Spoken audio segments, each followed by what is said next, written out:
সেদিন ক্ষমতা আসবো।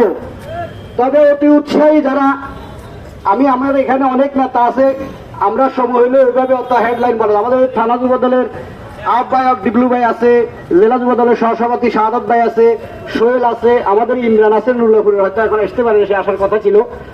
আমি আপনাদেরকে বলতে চাই, আজকেও বাধা দিছি, শুনেন নাই, এত বিএনপি জামাত যদি থাকতো মিলেন না এ দেশে বসবাস করতে হতো না 3 বারে ভোট ছাড়া।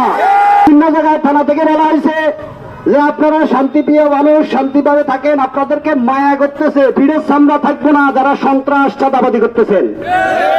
আপনাদেরকে নিষেধ করি, আপনাদেরকে ফোন করি, শোনা যায় না, হিন্দুদের উপরে কিছু করলে সাম্বা সিরিয়ালে বসিরি।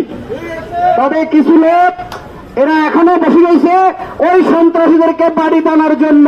সাবধান, সাবধান, ওদেরকে বাড়ি বানার জন্য। কিন্তু বাঁচাইতে পারবে না, দালালি করে বিএনপি সাইনবোর্ড দিলে হইব না। কারণ এখানে শাহাদত ভাই আছে, সিনিয়র নেতারা আছে। এই সিনিয়র হত্যা হয়েছে, নফিজ হত্যার পূর্ণ তদন্ত হবে।